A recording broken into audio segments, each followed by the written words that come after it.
How about the vibe shift? Texas Tech has a kicker make a field goal, and he immediately raises his jersey to show that he's written MAGA on it. Nick Bosa last night in the immediate aftermaths of the 49ers win over the Dallas Cowboys runs up with a Make America Great Again hat that he shows on air during the post-game interview of his teammates. His teammates laugh it off. I think what you're seeing in conjunction with that also, Tim Walz decides to play a Madden video game against AOC, and probably one of his staffers shares a tweet about a pick six, which clearly demonstrates a complete lack of understanding of football in general. Walz, as a male outreach, sitting there in his camo hat in the corner of some conference room or hotel room, he looks like a beaten man. He doesn't look like he has very much energy left. He is going, I believe, to go into the dustbin of failed vice presidential candidates. Kamala really is too. Everything is falling apart around them. And it's really because they can't make either of them look authentic. And it contrasted with the huge rally that Donald Trump had at Madison Square Garden, which was such a huge success that they've tried to turn it into some sort of Nazi rally. And they've tried to claim that Trump is a fascist. And let me just hit you with this. First of all, there was a wide variety of backgrounds on the stage speaking in behalf of Donald Trump. But if you wanted to make an analogy for fascism in America today, the fascist side would be the one trying to bankrupt their political rival, trying to put him in prison for the rest of his life, and trying to kill him. Oh, that's Biden and Kamala's side of the Democrat Party. That's not Trump at all. In fact, Trump has already talked about potentially pardoning Hunter Biden. And if, frankly, you want to make an analogy to a 1930s rally at Madison Square Garden as a Nazi-era rally, this should be seen as an insult to anyone that actually knows anything at all about the Holocaust. Look, I don't agree with Kamala Harris and Tim Walz. They're nothing like Adolf Hitler. And neither is Donald Trump and J.D. Vance. And anyone who is making that analogy is either profoundly ignorant of history or totally fine with minimizing the awfulness that took place during the Holocaust. Millions of people were killed, Jewish people in particular, 6 million of them, entirely based on their ethnicity. There's nothing like that occurring in America today. There's nothing like that any political party in America actually believes in. And I saw J.D. Vance share this, and I do think it's worthy of sharing this as well. This is a 98-year-old World War II veteran who lives in my neighborhood. My parents told me that he went and voted for Trump in the last few days, early voted here in Tennessee. How do you think the people who fought against actual Nazis that are still alive are voting? I would submit to you they're probably voting Trump 75, 80, maybe 90 to 10, overwhelmingly for Trump. Do you think they're doing that because in their old age, they actually suddenly have decided they wish they were on the sides of the Nazis? No. It's because they recognize how profoundly dishonest that claim is. And if you are Jewish and you are deciding how you're going to vote, you probably have family in your past that has dealt with the ramifications of the Holocaust, deaths in the family, people put into concentration camps. The legacy of that is still very much a living memory. To attempt to compare what anyone who dealt with the Nazi horrors of concentration camps and the Holocaust, to try to say that that is remotely similar in any way to Donald Trump or J.D. Vance is an insult to history and anyone who lived through that history. And frankly, to me, it's disqualifying. I'm voting for Trump and Vance. I've told you that already.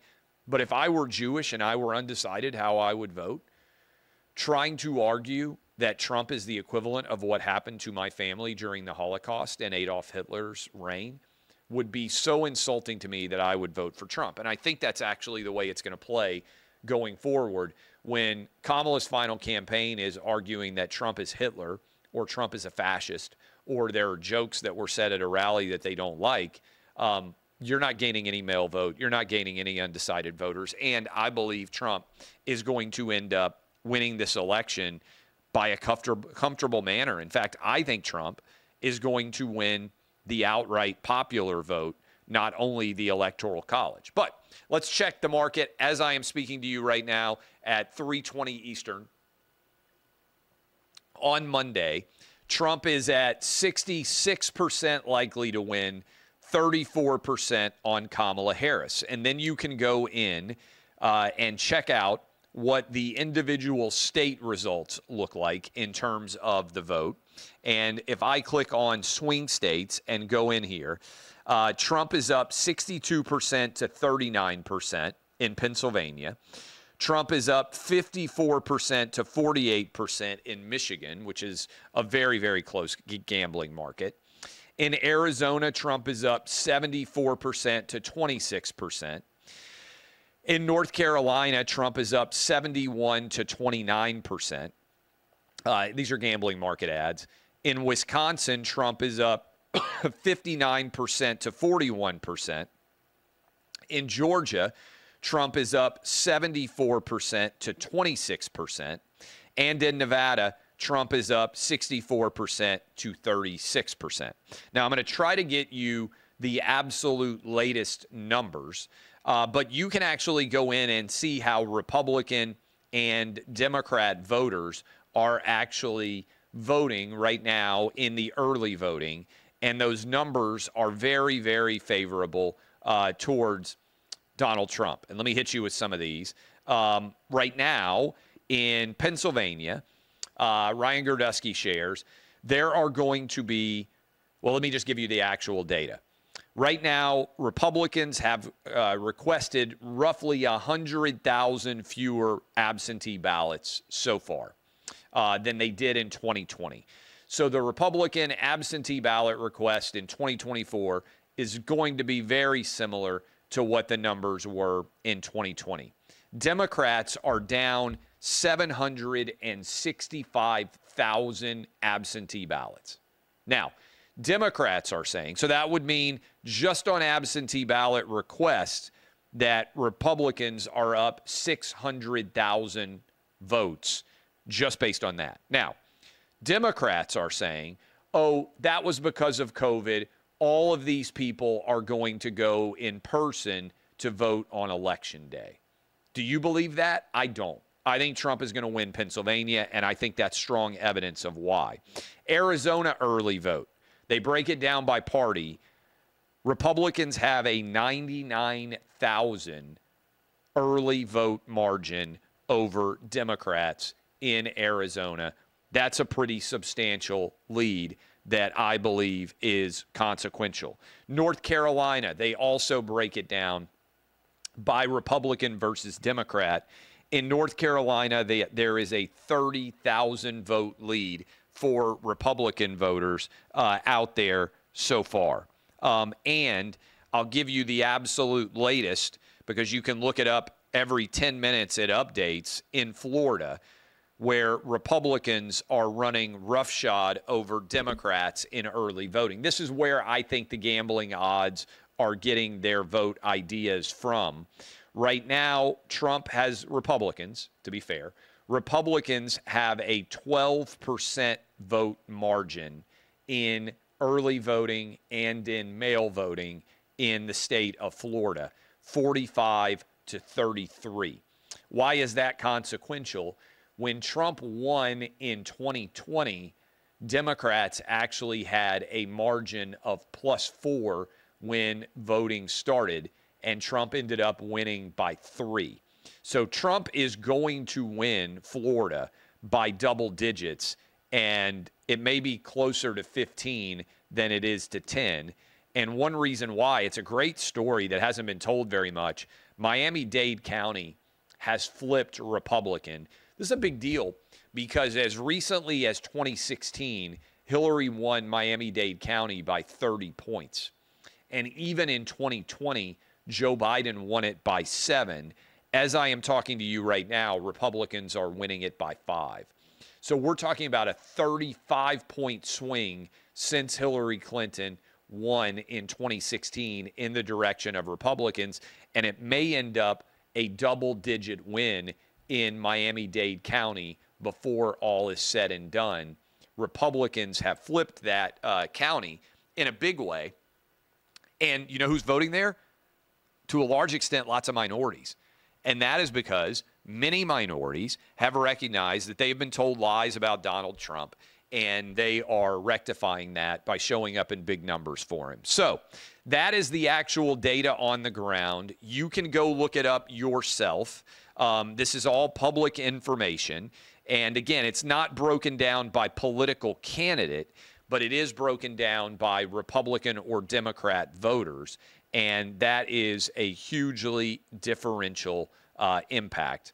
And there aren't that many days of early voting left, but I encourage all of you to get out and vote early, because you never know what's going to happen on Election Day. Maybe you're sick. Maybe your kids are sick. Maybe there's just something that arises weather-wise that you weren't anticipating. Get out, get your votes in, bank those votes, and take friends and family to the polls as well. In the meantime, Prize Picks, best way to win real money this football season. Make your picks in under a minute. Turn your sports opinions into real money all season long on Prize Picks. You can win up to 100 times your money on Prize Picks with as little as 4 correct picks. Sign up today. Use my code OutKick, $50 instantly when you play $5. You don't even need to win to receive the $50 bonus. Guaranteed. Code OutKick, $50 instantly after you play your first $5 lineup. Prize Picks, run your game. And we are running our game here by starting off as we do every single Monday, breaking down what happened in the college football universe. There are right now 20 power conference teams plus Notre Dame, several non-power conference teams that have a chance to win a title by virtue of making the first 12-team college football playoff.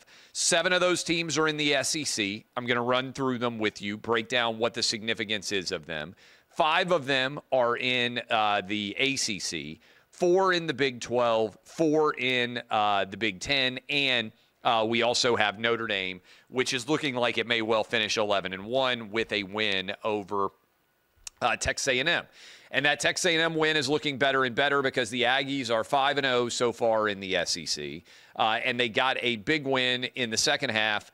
Dominant performance by Marcel Reed. Evidently, LSU cannot cover any running quarterback at all. And A&M just waltzed via Marcel Reed to a beatdown of LSU in the second half. And it sets up in, 12 days from now, an absolute trial by coaching combat, which I can't wait for, between LSU's Brian Kelly and Alabama's Kalen DeBoer.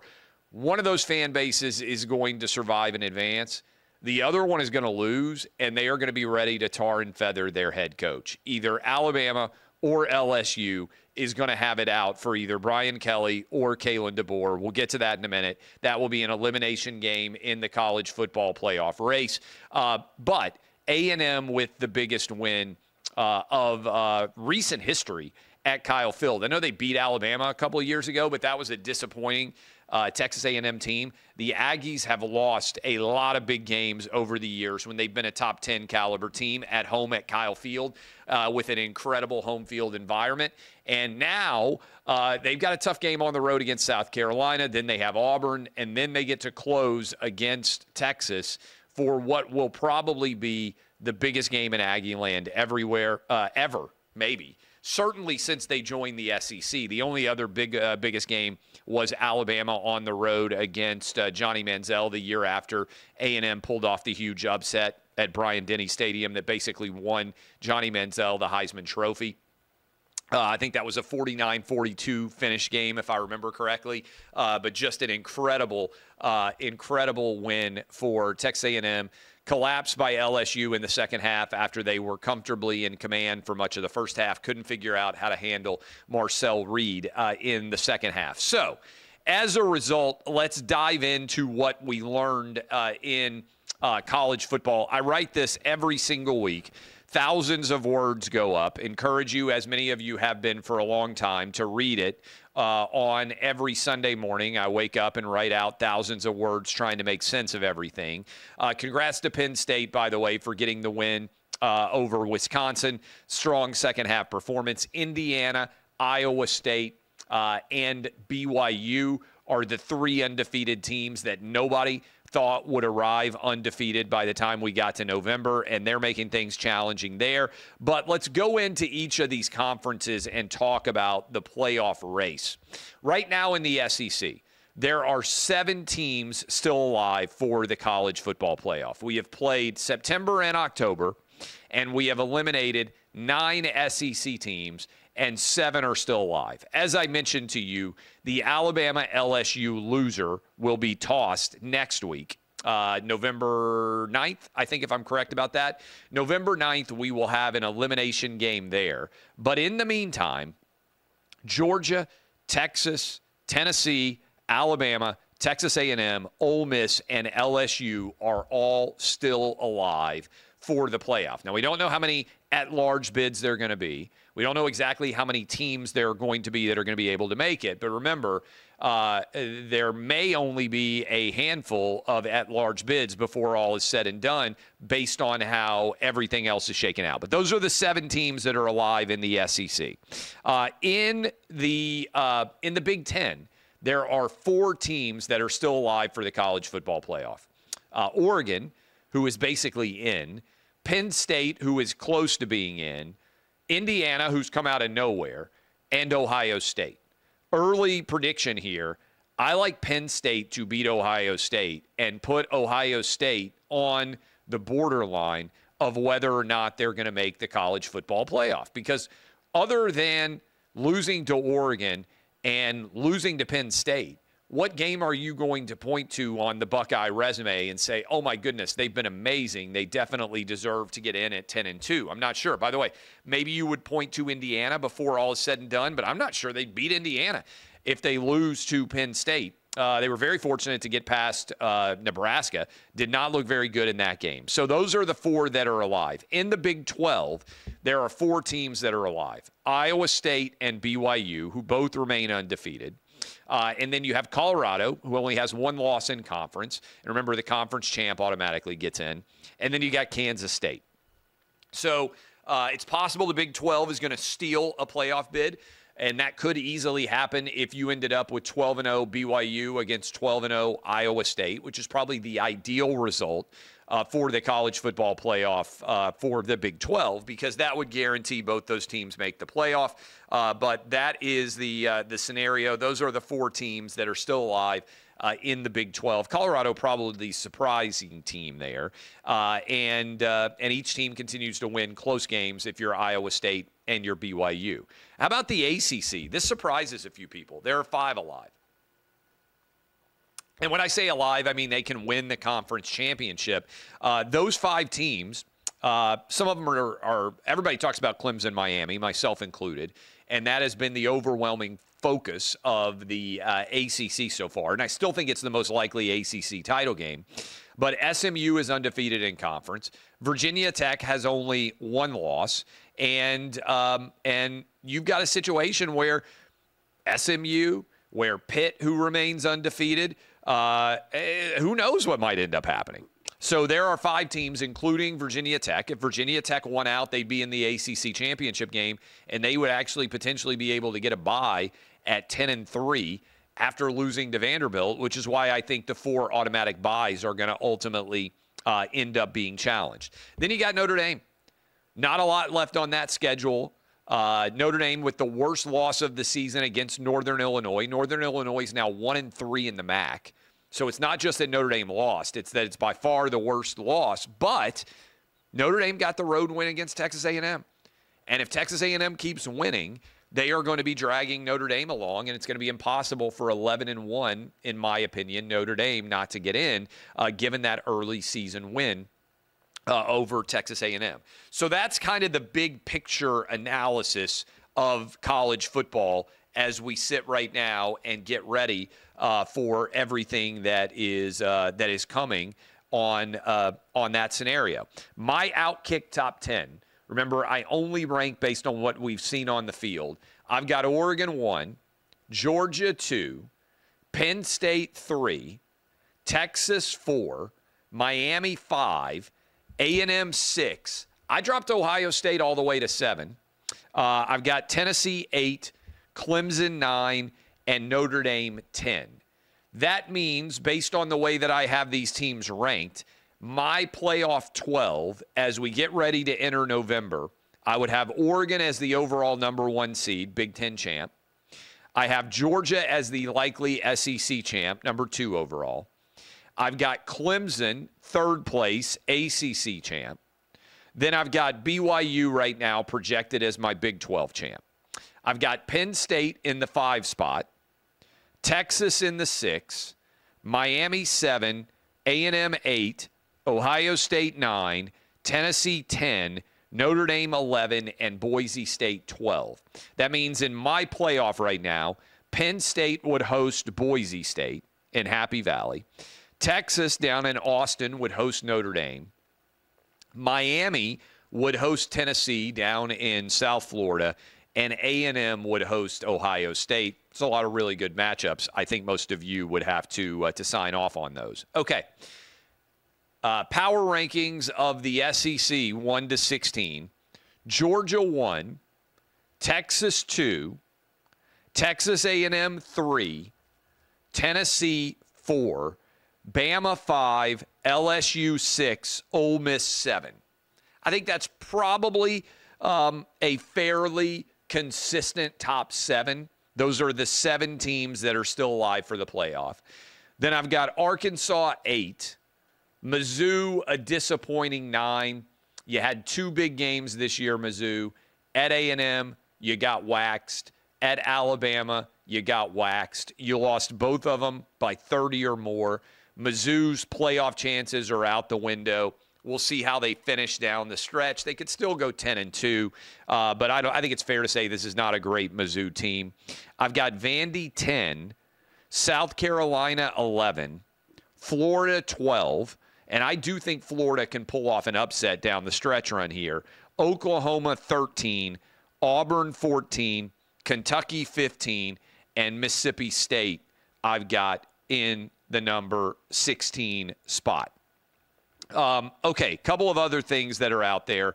Don't underestimate the craziness of some of these road games. I think we're headed for some big upsets still to come in the SEC. For instance, A&M has to go to South Carolina and Auburn. I actually think the Aggies are going to lose one of those games, and they could lose both. Florida, getting better, still plays Georgia, LSU, Texas, and Ole Miss. Prediction for you, I think Florida wins one of those games and gets bowl eligible because I think they're going to beat Florida State at the end of the year. Florida State, I mean, what a disaster that is. Texas has to go to Arkansas. Would not stun me if Arkansas won that game. Texas played a very tight game against Vanderbilt. I'm not sure that Texas, now that they've had their sort of bubble punctured a little bit, is as much better as everybody else thought that they might be. So that is my analysis of the college football landscape as we sit here on the Monday after college football and get ready for the first weekend in November of college football action. I appreciate all of you. DBAP, unless you need to SBAP. I am Clay Travis. This has been OutKick the Show. I'll see you guys tomorrow.